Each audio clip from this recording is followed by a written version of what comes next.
What's happening, everybody? On today's show, plenty of movement once again across the SEC with some big names from Georgia going pro. LSU, they get some key players to come back for another season, and plenty to recap in the latest transfer portal moves. Also, will Bill O'Brien be back as the OC at Alabama? Will Kendal Briles be back at Arkansas? And ESPN's Bill Connelly, he ranked the best college football games of 2021. We'll run through some of the best from the SEC. Locked on SEC starts right now. You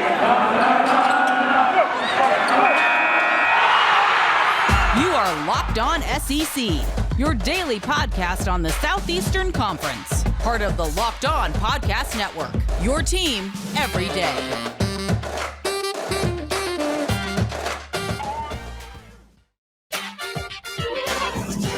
And what is happening, everybody? Welcome to Locked On SEC. Great to have you guys along. I'm Chris Gordy. Thanks for making Locked On SEC your first listen every day. Remember, Locked On SEC is free and available on all platforms, including YouTube and at LockedOnSEC.com. Let's jump into it. Plenty to go into. Let's go around the conference. Boots out to the right. Takes the handoff. What a catch! Around the conference. And we start at Alabama, as Bill O'Brien just completed his first season as the offensive coordinator for the Crimson Tide, calling all the plays that helped Alabama win their first Heisman Trophy for a quarterback in the history of the school. Now, he has been a hot name in NFL coaching circles. Of course, he coached for the Houston Texans for many years, and reports recently have come out that connected Bill O'Brien to the Jacksonville Jaguars head coaching opening that was vacated when Urban Meyer was fired, as well as the Carolina Panthers have been showing interest in him as their offensive coordinator. Well, Mike Garafolo on NFL Network on Tuesday said that according to his sources, despite Bill O'Brien being a favorite head coaching candidate for Trent Baalke in Jacksonville, Bill O'Brien is unlikely to be their choice. Now, there are still plenty of positions or opportunities out there. Like we said, the Carolina Panthers offensive coordinator, he was linked to him. But as of now, it sounds like Bill O'Brien will be back for another season in Tuscaloosa. But that could always change at any minute. So we will continue to track that and see. There is a handful of Alabama fans that maybe want to see Bill O'Brien go. They were not happy with some moments from the offense throughout this season, but it is worth noting Bryce Young won the Heisman with Bill O'Brien as the OC, so you have to take that into account. But we will see if Bill O'Brien is back. Now, one other name in the SEC when it comes to offensive coordinators, Kendal Briles. He was a big part of Arkansas's 9-4 record this past year, calling the plays for KJ Jefferson. But the standout offensive coordinator could be on the move. According to Brett McMurphy of the Action Network, Kendal Briles has been offered the OC job at Miami under new head coach Mario Cristobal. Briles has plenty of connections to the state of Florida, but would it make sense for him to leave right now? Of course, money always talks, but it would seem the next step for Briles to leave Arkansas would be to go be a head coach somewhere and not take the same position at another school. So we will see what he ends up deciding, but you have to think the Arkansas decision makers behind closed doors probably starting to figure out what financially it would take to keep Kendal Briles at Arkansas away from jumping over to Miami. Now, Ole Miss, on the other hand, they announced Monday night officially the additions of their new assistant coaches under Lane Kiffin. Charlie Weiss Jr. officially named co-offensive coordinator / quarterbacks coach, running backs coach Marquell Blackwell, co-DC / linebacker coach Chris Kiffin, of course, brother to Lane Kiffin, and strength and conditioning coach Nick Savage. Additionally, wide receivers coach Derek Nix will add the title of assistant head coach to his job title. So a lot of new faces there under Lane Kiffin in Oxford. We'll see if it works. Meanwhile, Bryce Young, he has already taken home a number of awards this offseason, including the Heisman Trophy, but now he has another one as he was named the winner of the 2021 Manning Award on Tuesday. In a statement, Archie Manning congratulated the Alabama quarterback on becoming the second straight Tide quarterback to win the award, with Mac Jones winning it just a year ago. Young threw for 4,800 yards, 47 touchdowns, and 7 interceptions this year. Also added 3 rushing touchdowns as well. Now to get the news of guys coming back. We talked about Bill O'Brien and Kendal Briles. Will they be back? How about some players in the SEC that are confirmed coming back? Over at LSU, senior linebacker Micah Baskerville, he announced his plans, saying that he's coming back to LSU. He tweeted out, "I'm going to come back, graduate, and help Coach Kelly and the rest of his staff get the Tigers back to where they're supposed to be, to the top." He has logged 171 tackles in his career that started in 2018, passing up the chance to go into the 2022 NFL Draft. Baskerville became a regular starter in 2020, started the final 20 games he played in as a senior this past season. He was second on the team with 83 tackles, a pair of sacks, an interception, and 3 passes broken up. Also coming back to LSU will be Jay Ward, a stalwart in their secondary that has been ravaged by transfers and guys heading to the NFL Draft. But Ward will provide first-year head coach Brian Kelly with some stability and a veteran presence back there in the secondary for LSU. He finished 3rd in tackles for the Tigers this year, recording 69, had 2 interceptions, 4 pass breakups, and a forced fumble.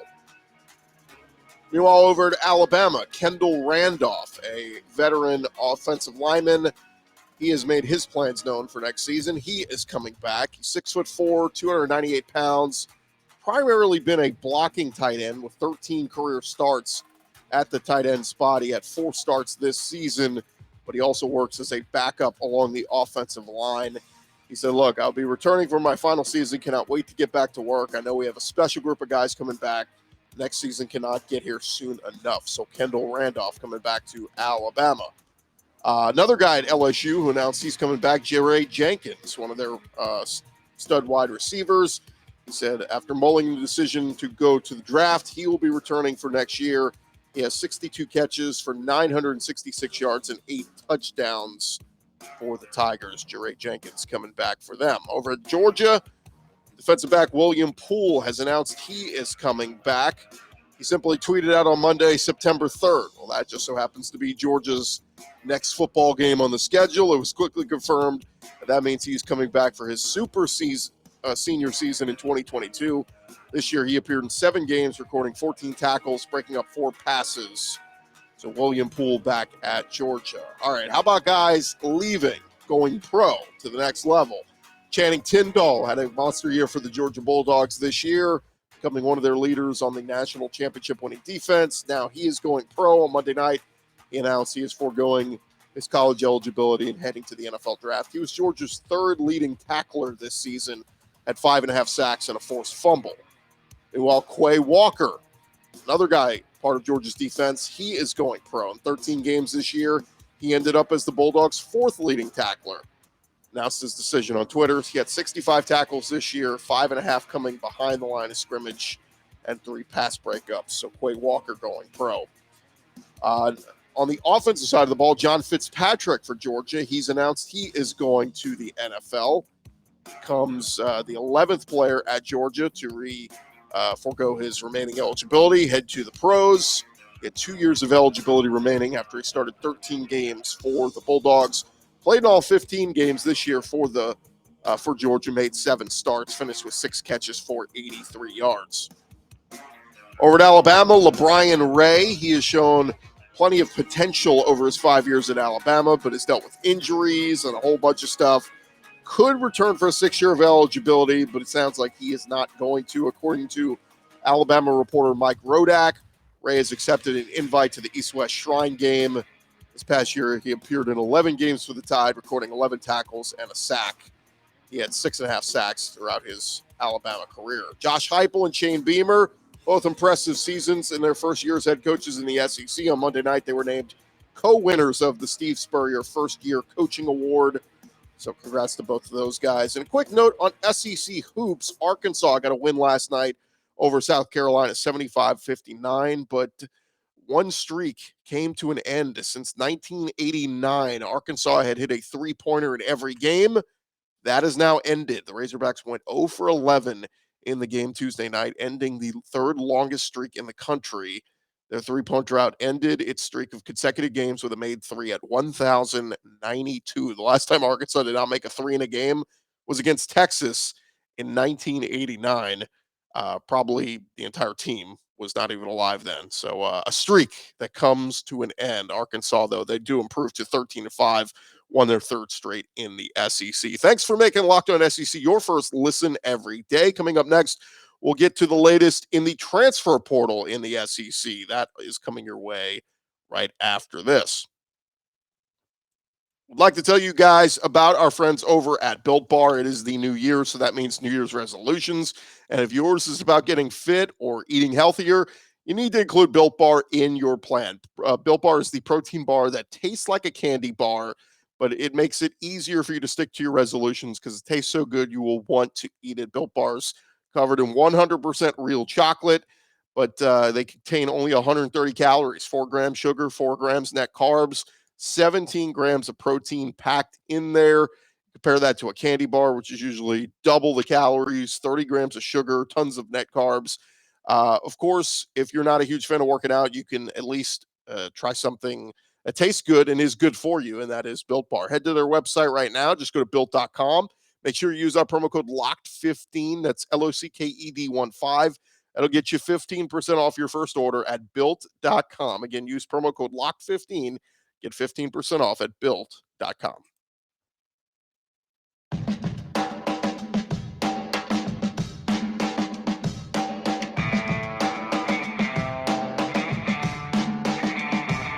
Rolling along here, Locked On SEC, and we just went around the conference, but man, there's so much happening in the transfer portal now, so we got to give it its own segment on today's show because there's so much happening. So I figure let's switch gears a little bit and jump into getting into some of the names in the transfer portal. And we start over at Mississippi State as they lose star wide receiver Makai Polk to the NFL draft. Now the receiving corps takes another hit. On Tuesday, Malik Heath announced on Twitter he has plans to transfer ahead of next season. Heath was a productive receiver for the Bulldogs this year, 34 catches, 442 yards, and 5 touchdowns. Where he ends up, we will see. But, man, 2 big losses for the Bulldogs, and Makai Polk going pro and Malik Heath going to the transfer portal. They did pick up a transfer this week, though, in Georgia wide receiver Justin Robinson. But we'll see how that receiving corps will shake up for Will Rogers and Mike Leach next season. Over at Tennessee, Harrison Bailey, he fell behind Hendon Hooker and Joe Milton on the quarterback depth chart going into last season. Eventually, he decided to enter the transfer portal. Now he has chosen his next school. He will be heading to UNLV, playing in the Mountain West. Harrison Bailey appeared in 1 game this past year, going 3 for 7 for 16 yards. The year prior, he played in 6 games, throwing for almost 600 yards, 4 touchdowns, and 2 interceptions. So Harrison Bailey off to UNLV. Meanwhile, over at Georgia, Amir Speed. He had been a nice defensive back for the Georgia Bulldogs the past couple seasons. After winning the national championship, he entered the transfer portal on Tuesday. He announced on Twitter he's heading to East Lansing to play for Michigan State.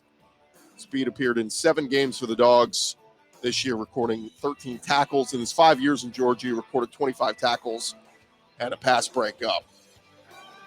Meanwhile, Auburn and Brian Harsin, we know that they lost Bo Nix to the transfer portal earlier this offseason as Bo Nix is heading to the Oregon to play for the Ducks.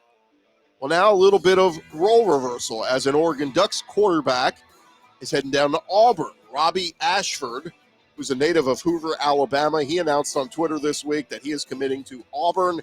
He was a 4-star member of the 2020 recruiting class, did not see any action in his 2 seasons in Eugene. He did play for the Ducks baseball team, however, but now he joins a very deep Auburn quarterback room that features former LSU quarterback TJ Finley, former A&M quarterback Zach Calzada, Demetrius Davis, who was in last year's recruiting class, and Holden Gariner, who is in this year's recruiting class. 5 quarterbacks in the Auburn quarterback room. You would have to think one of those guys is probably going to be hitting the portal himself very soon. Also on Monday night, another Auburn Tiger, reportedly entered his name into the transfer portal. D lineman J.J. Pegues, who also played some tight end during his time at Auburn, entered the portal, and now we know where he is headed. He's headed to Ole Miss to play for Lane Kiffin. Pegues appeared in 9 games for the Tigers this year, recording 16 tackles. As a freshman tight end in 2020, he had 7 catches for 57 yards. He tweeted out last night, "I'm back. I'm coming home. Hashtag Ole Miss." So J.J. Pegues from Auburn to Ole Miss. LSU, they've been very busy in the transfer portal in recent days. Yesterday, they added a couple of names. They added former East Tennessee State offensive lineman Tremont Shorts, 6'4", 325-pound O-lineman. Announced he's committing to Brian Kelly's program, so some added depth on their revamped offensive line. And the defensive line, they're getting another guy from the SEC in Mekhi Wingo, who was a breakout player along Mizzou's D-line as a freshman this past season. Surprisingly entered the transfer portal to a lot of folks' dismay at Mizzou, but now he has a new school. He is heading to LSU. He was a 3-star member of the 2021 recruiting class, had 27 tackles, a sack, and an interception, which he returned for a touchdown this past season at Mizzou. So Mekhi Wingo going to LSU. Now Missouri, they got their fair share of pickups this week. Nathaniel Pete, a running back from Stanford, he announced he is going to Missouri. Pete appeared in 12 games for Stanford this past year, led the team with over 400 rushing yards, also had 3 touchdowns. He was a kickoff return specialist as well. So with Tyler Beatty leaving, moving on to the NFL draft, see if Nathaniel Pete can become the featured back at Missouri for Eli Drinkwitz.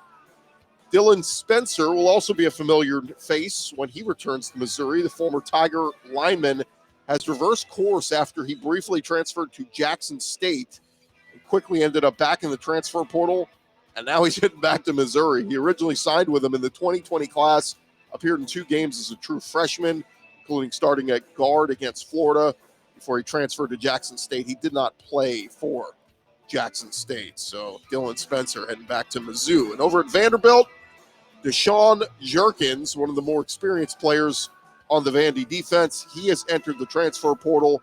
He had 42 tackles and 3 interceptions this past season. He is reportedly on the move.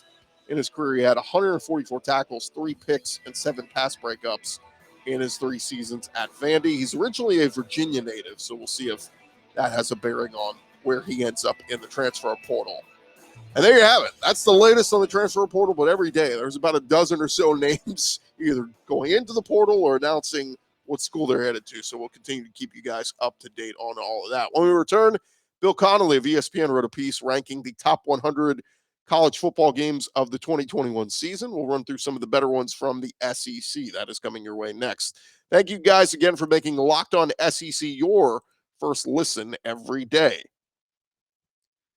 All right, guys, this is it. The putt to win the tournament. If you sink it, the championship is yours. But on your backswing, your hat falls over your eyes. Is that how you are running your business? Poor visibility because you're still relying on spreadsheets and outdated finance software. If you want to see the full picture, you need to upgrade to NetSuite by Oracle. NetSuite is the #1 cloud financial system to power your growth.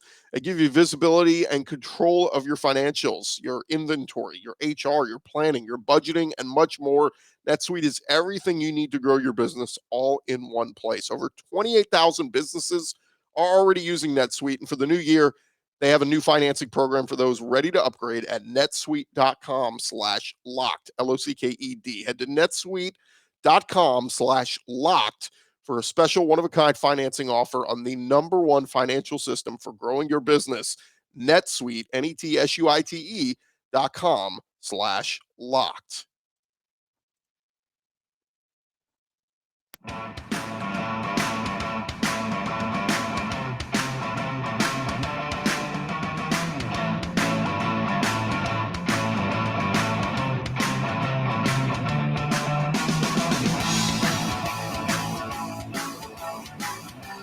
Right along here, Locked On SEC, and I was reading a piece on ESPN just yesterday. Bill Connelly, who's a longtime writer covering college football, he had a piece up on ESPN where he ranked college football's top 100 games of the 2021 season.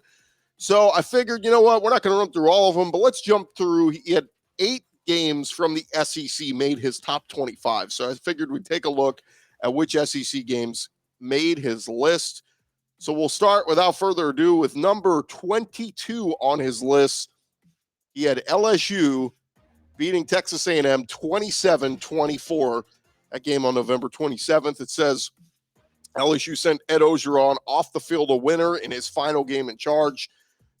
2 Zach Calzada to Jalen Preston touchdowns gave the Aggies a sudden late leave, but given one last chance, LSU rallied as Max Johnson hit Jere Jenkins for 31 and 28-yard completions, the latter giving the Tigers the lead for good with just 20 seconds left. So LSU beating A&M, the number 22 best game of the season, according to Bill Connelly. Then you got to go all the way up to number 16. He's got Alabama beating Florida 31-29 down in the Swamp. That one was early in the year, back on September 18th.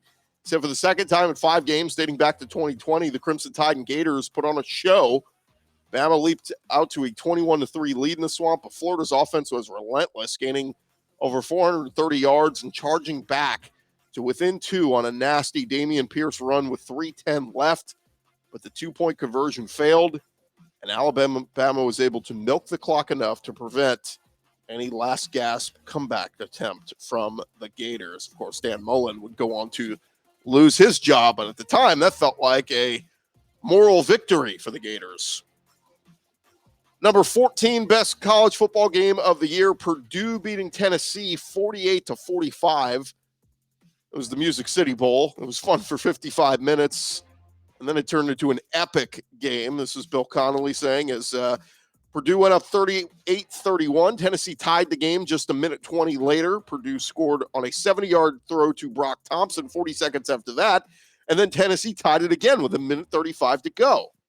The Vols missed a long field goal at the buzzer, and on 4th and goal in overtime, Tennessee's Jalen Wright appeared to score a touchdown before officials ruled his progress was stopped before he crossed the goal line, and Purdue won on a field goal in OT, an almost anticlimactic ending after the epic game we had just watched. But that comes in at the 14th best college football game of the season. Coming in at number 13, he's got the Iron Bowl. Alabama 24, Auburn 22. Alabama spent much of November narrowly avoiding a second loss. Tide came very close to it in the Iron Bowl. Ferocious Auburn pass rush helped the Tigers take a 10-0 lead. And it was 10-3 when the Tide took over at their 3 with 95 seconds left. Bryce Young needed only 71 seconds to drive the length of the field and force overtime. The teams traded touchdowns in the first OT and then field goals in the second and 2-pointers in the third before a John Mechie score kept Alabama's CFP hopes alive in the 4th overtime. One notch above that, coming at number 12, he's got Ole Miss beating Tennessee 31-26. That game back on October 16th. He said it was a tale of 2 acts. In Act 1, the teams played 59 super tense minutes. Ole Miss took a lead of 24-9 and then 31-19, but they just could not put the Vols away. They kept coming back, making it close. Tennessee came up inches short of a miraculous 4th and 24 conversion with just 54 seconds left. And when the spot was upheld on the replay, angry Vol fans pelted the field with trash. Ole Miss's Lane Kiffin got hit by a golf ball. So after a lengthy delay, the game resumed, and UT's Velus Jones returned to punt into Ole Miss territory. And then Hendon Hooker got hurt. So Joe Milton had to come in on a last-ditch scramble that came up 8 yards short. That game was absolutely bananas. Into the top 10, the number 8 best college football game of the season. Bill Connelly has the national championship game, Georgia 33, Alabama 18. He said, look, the first 3 quarters in the national title game were mild, but the 4th quarter was spicy. Georgia led 13-12 with 11:35 to go when Stetson Bennett, his throwaway turned fumble, set up a short go-ahead touchdown for the Tide. But Stetson Bennett responded with a pair of touchdown passes, setting the table for Keely Ringo to create the most cathartic moment for Georgia fans in 4 decades. Into the top 5, the number 3 best game of the season, Texas A&M beating Alabama 41-38 back on October 9th. He said in 10 games against FCS opponents, Texas A&M's Zach Calzada produced a passer rating higher than 151 just once, and that was against Alabama. He went 21 for 31 for 285 yards and 3 touchdowns. One of the most out-of-nowhere awesome games we've seen, and it set the table for a knuckling game-winning field goal by Seth Small. And why watch the kick when you can watch Seth Small's family instead? Of course, the video went viral of his family rushing the field as he made the game winner, and it was a feather in the cap as the first Saban assistant, Jimbo Fisher, finally beat off the great one in Nick Saban. And the number one game of the season, and it comes from the SEC. Again, this is according to Bill Connelly of ESPN. He says the Ole Miss win 52-51 over Arkansas back on October 9th. He said over the last 7 seasons, Arkansas and Ole Miss have played games decided by scores of 53-52, 34-30, 38-37, a lot of close ones. He said, but this might be the most reliably wild rivalry in college football. And with 7 games in the top 50, October 9th was one of the greatest Saturdays in recent memory. The last 20 minutes followed a theme. Ole Miss scores, probably on a huge play. Then Arkansas responds. The Hogs tied a wild game 45-45 with 1:22 to go, only to watch Braylon Sanders break wide open for a 68-yard pass 15 seconds later. With time expiring, KJ Jefferson found Warren Thompson for a 9-yard touchdown, and not wanting any part of an overtime with both offenses red hot, the Hogs went for 2, and KJ Jefferson's pass fell incomplete. It was a joyous and wild afternoon at Vaught Hemingway Stadium, and according to Bill Connelly, the best game of 2021. Again, if you want to read his full article, I encourage you to go check it out at ESPN.com, ranking the top 100 games of the 2021 college football season. That is going to do it for this edition of Locked On SEC. Again, thank you guys so much for making us your first listen every day. Always encourage you to go make your second listen. You can check out the Locked On Bets podcast with your boy Q and Lee Sterling, giving you some picks for your betting pleasure. I'm Chris Gordy. Again, subscribe. We're on YouTube now. If you listen to the podcast, you can check out the video form of the podcast as well on YouTube and subscribe to our channel. We will talk to you guys tomorrow. Plenty more to discuss, plenty more transfer portal stuff. It never ends. We'll talk to you guys tomorrow right here on Locked On SEC.